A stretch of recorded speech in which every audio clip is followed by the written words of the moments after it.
Hey Bay Area, it's Deanna.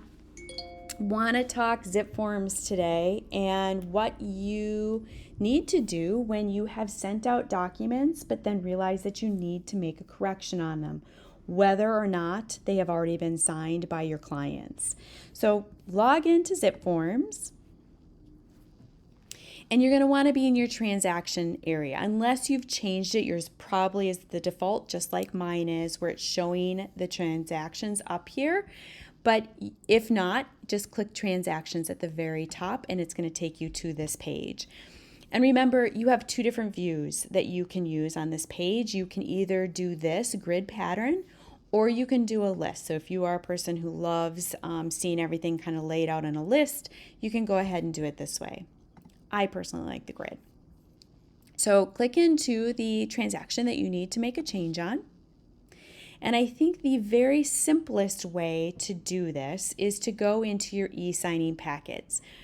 Let's say you forgot a document. Let's say they've signed all of them. You forgot to add a document. Just go create that document again like you did their signing packet and do that one document and send it out to them. I wouldn't have them redo the whole packet just to add that one thing to it unless you wanted to. But when we go into e-sign, you can click e-sign right here in the gray box. Now I've used these for other videos, and so this is the one you can see it says completed. So this is my signing packet that I originally did. I sent out to my buyer, Sophie, and she signed it. They're good to go, except now we found out, I haven't sent them to the agent yet, and we found out that there's another offer in place. So Sophie wants to up her offer price. So all you need to do when they're completed is you're going to have to make a duplicate signing packet and go make the change and send it out again. But the nice thing is that everything will be there that you sent out already. So you don't have to go refill documents. You just need to make that simple change, that quick change. So if you if you click on this blue circle with the down arrow, it's blue when you're not on it, it's green when you are. You're going to see duplicate, and that's what we want. So we're going to duplicate the signing packet, and it's going to open up right in Authentisign. So it's got all of our details on here. So we've got to re-sign it because when it duplicates, of course, it strips out the signatures because Sophie already signed this. I already signed it. We've got to go get those laid back out. Super easy.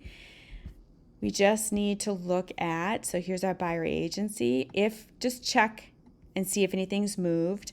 But I am going to go sign for myself again because it stripped out my signature. So you just hit Tools and select myself and sign here, accept, and then there I go. So you can put that back in. So now I'm going to go make the change that Sophie wanted. She wants to up her purchase price to $355.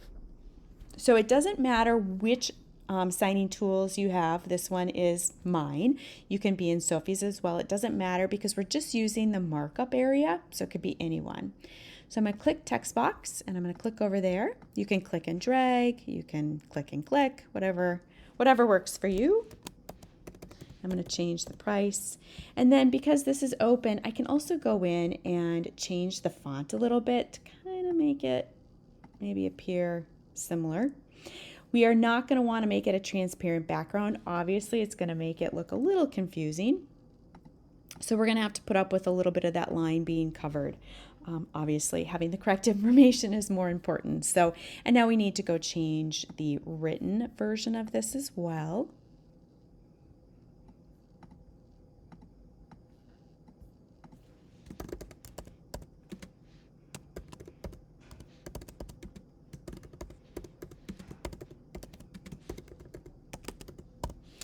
We'll do the same font just to keep it nice. Oops, don't need to change the color. Keep it nice and consistent. There we go. So I've made the change that Sophie wanted.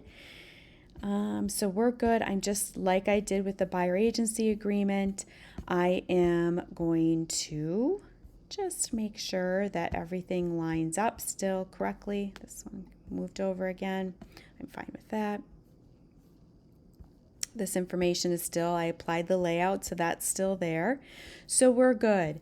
Now, when you're in here, you can also add a document. So say you sent this out, whether they've signed it or not, and you realize that you're missing a document, you can just hit document and go add a document. So it can be from your transaction. So let's just say you wanted to, let's just say you're going to add this buyer agency brochure.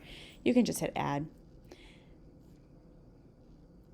And then if you want to move it, oops, let's close this. If you want to move it, you can put it there. So you can now do whatever you want, document-wise. So if this is one that, okay, at the end, you want them to initial, go ahead and select Sophie and add her initials on there so you know that she saw this. So you can add documents when you open up this new signing, the duplicate of the signing packet that you sent out. So we're good. I'm going to hit save because I always like to hit save. And then I'm going to hit next. And you can customize your invites, and we can just say corrected documents or price. You can leave that there. I would write something a little bit nicer, but for training purposes, I'm just going to leave that. Hit save and send.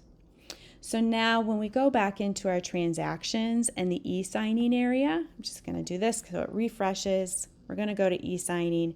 We're going to see that we've got this new offer purchase that we just created 3 minutes ago and that we just sent out now. These two were done for a previous video. So we're going to ignore those. So here's the one that she signed, but after signed it, realized that we wanted to make a change to it. And then this is her document right here that we changed the price and then we resent them out. So this scenario, if you have sent it to them and they haven't signed them yet and they want to make a change to it, it's very similar. You're going to just click on the down arrow, but instead of duplicate, because she hasn't signed them yet, I can just hit reset. So I'm going to reset this. I'm going to say yes, and it's going to open up that signing packet that I just put together for her. Again, you are going to have to go put your signature back in there. So I am going to go select myself again.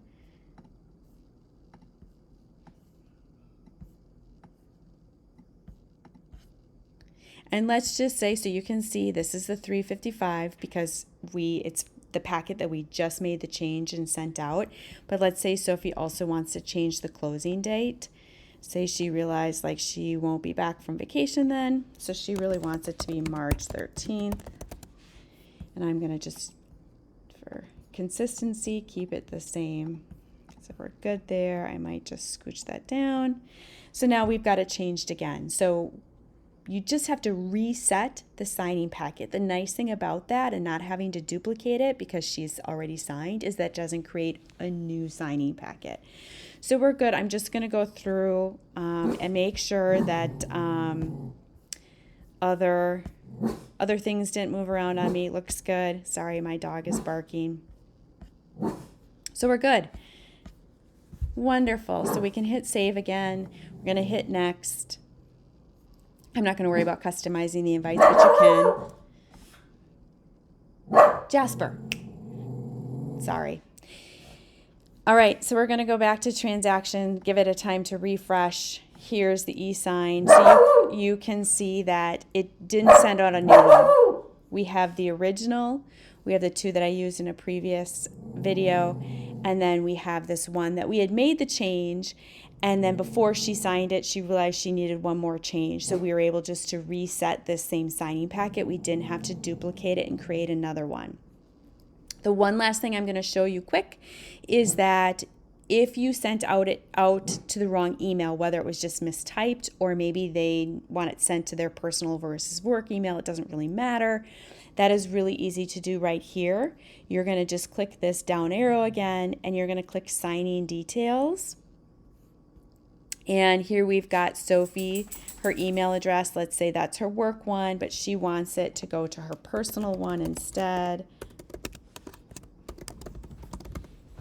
Melcors Are Us. I'm going to save it, and now she was sent an evite to that Melcors Are Us to sign those documents. So it is no longer at that training email. It is right here. So that is the simplest way to make changes to documents, whether you need to add a document, whether it's a change to one that you already sent, whether they signed or didn't sign, whether it was a change in email.